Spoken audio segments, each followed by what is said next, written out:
Never before Francis was there a pope from Argentina. He was the first pope from the New World, the very first Latin American pope in history.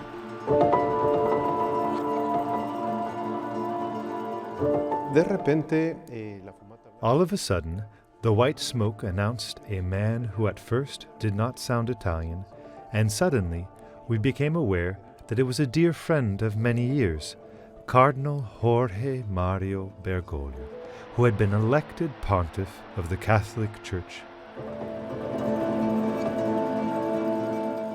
We said he is one of ours. That is to say, the feeling that someone who knows our streets, our people, who has smelled Latin America, who knows how Latin American popular religiosity is modulated, was elected Vicar of Christ. What a very, very profound experience.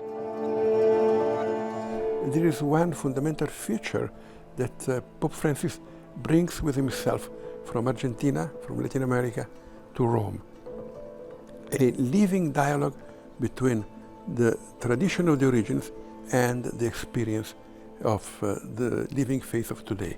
On the one hand, you have the faith of the people, the popular piety that in Latin America has become enormously important, and that is a basis of the theology of the people and of culture of Pope Francis.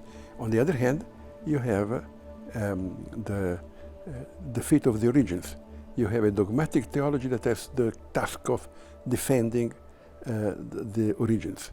And you have a pastoral theology that has to elaborate the faith of the people today. And they must stand continually in relation to one another.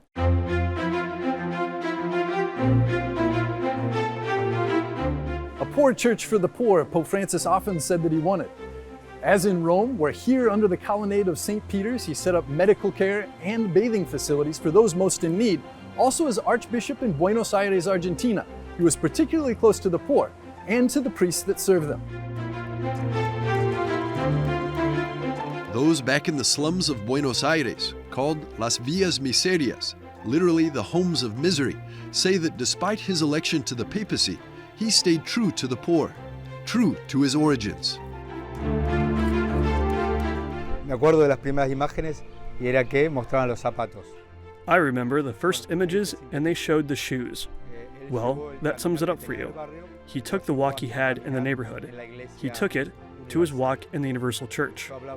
I was talking about closeness, and I think it's a theological question. Yes, the theology of God's closeness. Well, he brought that, and he also brought realism and openness.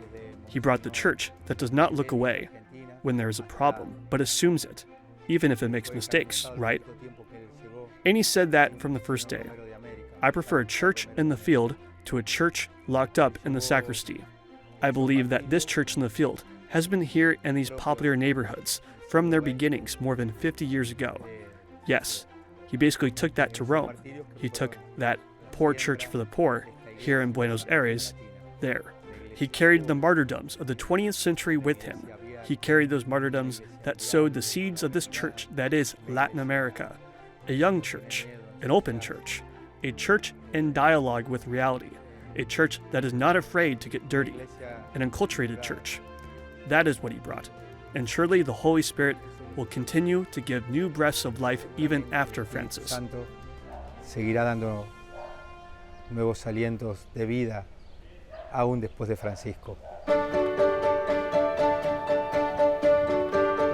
But the first wasn't just a first for Argentinians. Catholics across Spanish-speaking nations were all represented by one of their own. Y rezar y desear para que el Señor me bendiga. Pope Benedict and St. John Paul II, they spoke very good Spanish, but it's a different thing hearing him in a different accent, Argentinian accent, in our own language. It was a beautiful moment, but also that he understood us and he knew where we were coming from and where we wanted to be too.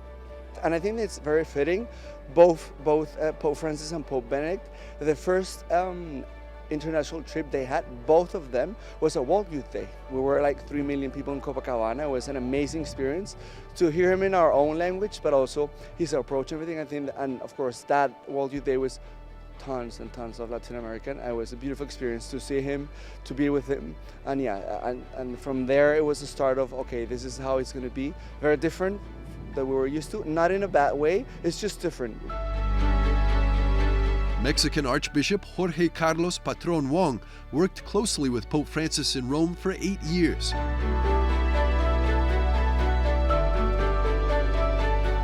For him, Pope Francis spoke their language in more than one way.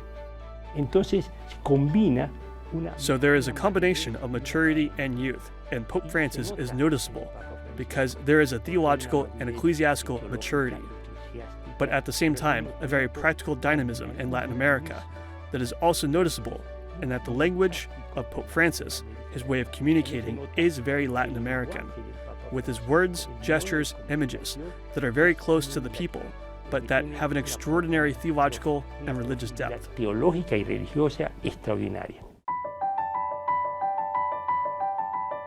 Francis traveled to a variety of countries across Latin America, including Cuba, Chile, Ecuador, Colombia, Brazil, Mexico, and Panama. En Brasil, el contacto con los jóvenes, que no son el futuro sino el presente, apoyando al Papa. In Brazil, the connection with young people who are not the future but the present, supporting the Pope and the youth of Pope Francis, was very significant. Secondly, the trip to Chile and Bolivia, the meeting with popular movements, and his address in Santa Cruz de la Sierra, where the second meeting of popular movements took place. There, he emphasized the need to turn passion into community action, which I would say is politics, and the best kind of politics. In Colombia, for example, where this historic, long and slow journey of social dialogue and peace was taking place, it was very important for the Pope to be there, to bring visibility to the process and to listen to all voices. In Mexico, his messages to the bishops and his dialogue with them were among the strongest I can recall in local Episcopal conferences, while also maintaining a spirit of reconciliation. I believe that in every Latin American country, the Pope has touched precisely those key issues that serve as the foundation for a hopeful future. El Papa ha tocado justamente esos botones que son los resortes de un futuro esperanzador. José Manuel de Urquidi, a Mexican-American participant in Pope Francis's Synod on Synodality in Rome, says that for Latinos in the United States, the fact of sharing a culture put them in a better position to understand him more clearly than non-Latinos, but also to see him as a human being. I think it has been a very unique thing for Latinos to see he's a person, right? We didn't have a pope that, okay, he was chosen as a pope and then he became this angel or this living saint. Not at all. He has been very close and he's spontaneous. Sometimes he says things that we Latinos get because of the context of the culture, of the background, the lived experiences, etc., etc. So it's easier for us maybe to understand that than maybe other people in other cultures.